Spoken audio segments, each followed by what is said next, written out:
Welcome to Tech Week TV. I'm Louisa Taylor, I'm the General Manager of Canterbury Tech, and I'm here with Dorinda Britton and little Aki here, who's come to join us today as well. We're going to be talking about the work that Dorinda Britton Limited has been doing as part of our Rethink Tech Skills program, supporting, retaining and attracting dyslexic people into the tech industry. Dorinda, welcome. Thank you, Louisa. Been an interesting partnership. It has. We've just come out of the stage one of our research, out of 4 stages. Mm-hmm. Can you tell us a little bit about what was achieved in that stage one? Because it really has been an amazing success so far.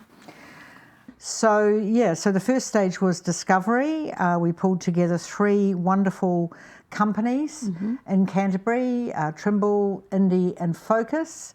And we invited them to bring along a group of self-declared dyslexics, interesting. Which is really interesting and one that you have to approach very carefully because dyslexics and other neurodiversities, if they can, tend to hide within organisations. Why would you declare if it's going to make life more difficult? So you spend your life compensating in ways that are extraordinary. So we got these groups together. We ran 3 workshops. They were amazing. I can't find evidence anywhere of dyslexic people themselves. I would like to say people blessed with dyslexia themselves being involved in a workshop with HR and recruitment people. We've developed a whole data set of interesting observations and information around the recognition and support of dyslexic people and further down the hiring process of dyslexic people. So all of that has led towards us believing that in the near future we can develop a program which assists people and culture teams in organisations to appreciate and to support and to recruit dyslexic people. I was lucky enough to join a couple of those workshops, and I mean, I learned a great deal myself being involved in that. I think seeing the HR teams who were really, these are companies that are at the top of their game in terms of HR processes, keeping a really open mind, to learning that actually our gold standard might not be gold enough, right. And what could we learn? And when we were at that chance where we were trying to come up with solutions to the problems that we'd, discovered together with the dyslexic employees and the HR teams, it was really interesting to see that suggestions that you would think, well, why don't we do this? And then hearing those dyslexic employees go, that doesn't work for me, was actually a real light bulb moment for me personally. What did you get out of those workshops? I didn't appreciate the finer points from a company's point of view and the relationship of dyslexic people or neurodiverse people more generally within the companies they work for. This is the point where I have to admit that I myself have been declared dyslexic and probably dyspraxic. I got to this ripe age of mid-70s without knowing or without maybe wanting to know. After all, in my dyslexic family, I could read and write. So the interesting thing is that there are so many different levels in all forms of neurodiversity. So if we just focus on reading and writing, we miss the point. Those workshops, weren't just a talk fest. There was some really major work done by the research team putting together a blueprint for what a program to really create inclusive workplaces for not only dyslexic people, but also thinking about other neurodiversities. What is that blueprint? What does that look like, and how does that work? Well, the blueprint frames up, I think, in a general sense, the issues we need to concentrate on. I'd like to say that as part of our team, I have a design researcher of considerable skill, and also we brought in 2 colleagues of mine, or friends of mine as they were. They've become colleagues as well. Callum McCurdy and Chris Cole are both experts, Callum in dyslexia and ADD or ADHD, Chris in dyslexia, and these people really helped us to figure out the right questions. That was one of the most amazing things about the team that had come together, is more than 50%, not only of the participants, but the actual people facilitating and doing the research were also had neurodiversities themselves. So Absolutely. added a certain kind of level of trust and a real authenticity to the conversations that were going on there. So why did you decide to focus on dyslexia? Why wouldn't you actually look at those numbers of people as an asset? Dyslexic people are known to have a higher risk tolerance, but we need people who think differently, who see the world differently, who connect ideas together naturally. So I'm trying to think about how to answer this one, and why did I think that this was a thing? Because just observations over years that we need different minds at the table to bring about different solutions. Yeah. But we also need people who can do the work. Don't leave the world to creatives, because nothing ever gets finished. Don't leave the world to analytical people, because nothing would get started, you know. I mean, it is just like that. I mean, it may sound a bit glib, but I think it is just like that. And that's true diversity, isn't it? Is having all the people that you need to solve a problem, looking Absolutely. at the problem. Absolutely. So dyslexia wasn't recognised as a thing No. by the New Zealand education No. system until about 2007. Yep. So people that have been through that education system prior to that have probably had almost no support. And I mean, even talking to parents of dyslexic children currently, you know, people are having to often self-fund the basics of support through the education system, or look at private education that might support them better. If people have been through that sort of experience with the education system, what's the mindset coming into the workforce for the first time? Defensive. Frightened. Yeah. Frightened of being discovered. Frightened of not being up to the job.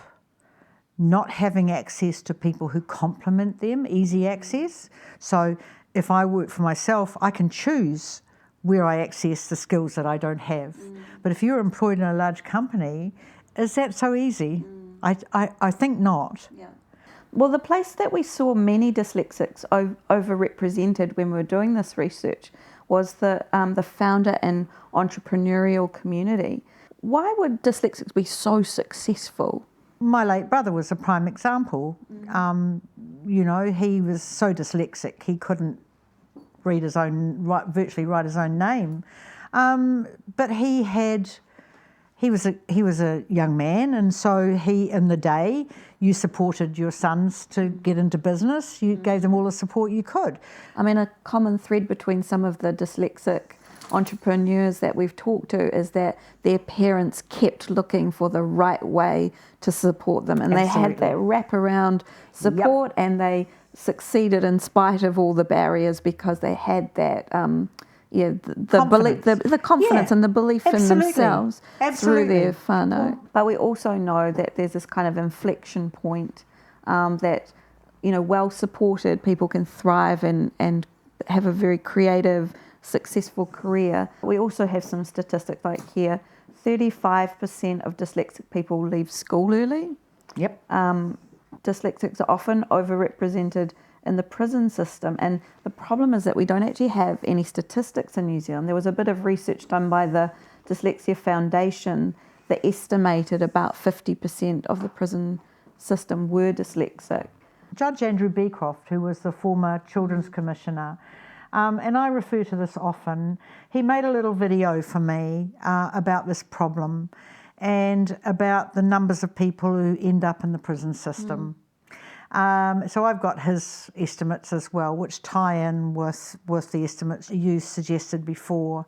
And really, so many of them have landed up in prison by being devious, but they're deviously clever, Yes. you know? And what if that was put to societal good? And, Absolutely. Yeah. So many of them are there, not all of them, many of them are there through lack of opportunity to be seen for who they are. It's a systemic thing, and we need as New Zealanders to understand that there are different ways of thinking in this world. How do we make sure that people get on that supported pathway instead of this unsupported pathway? We have such a lot of people in New Zealand who don't have that support, family support, for various really real reasons. It leads to underemployment. It might not lead to no employment, but it certainly tends to lead to underemployment. Can you explain what underemployment is? Well, it's an interesting thing. If you cannot defend yourself, if you cannot be confident with who you are and what your capabilities are, you'll accept a menial job. So you're working under your ability. Under your ability, that's quite right. So we've been hearing repeatedly that because there's a shortage of senior devs in the industry at the moment, asking senior devs to support more juniors or Yes. new people into the industry becomes quite hard to balance. So if they had more external support to give them that sort of Targeted that support. pastoral Yeah. care, Absolutely. and preparing them for like the workforce. So that outside support takes the pressure off some of the internal resources who are very busy at the moment. Internal support for employees on that journey has got to be provided, and so we are engaging with an entity that will do that at a quantifiable, as a package, you know, so that companies can say, well, we've got 5 new employees, 5 times X is X, Yeah. and we can budget for it. So we're at the end of stage 1, which is this discovery, the research phase. You've got a blueprint of what a good program looks like, and it's actually really detailed. There's ability to build on that work. What does stage 2, 3 and 4 look like for the rethinks? So it's really taking that data that we've gathered and testing it with the existing companies so that we have a testable product and service. So that's one thing that came through very clearly from the researchers, that companies didn't want a sort of take off the shelf, enforced sort of program. They wanted to be able to build on the good work that they're already doing. And Yes. so the program is a way of tailoring solutions to your culture and Absolutely. situation. So if we look at this problem holistically, we've got a shortage of skills in the tech industry. We've got societal impact of people being unsupported with neurodiversity, leading to bad social outcomes for them.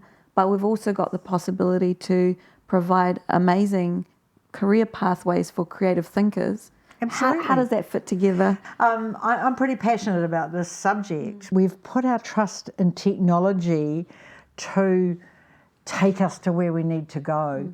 But actually behind technology are human beings. Yeah. We need the human beings with the vision and the commitment to make it happen. And we're certainly not involving a great tranche of our people in that mission.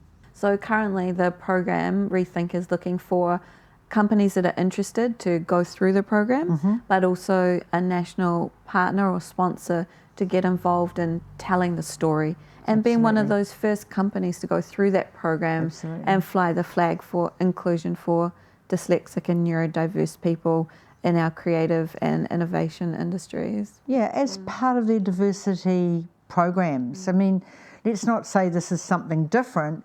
It adds strength to the diversity program. So I'm very keen that we don't start dividing things up anymore, but that we've excluded something important, an important element from the diversity discussion.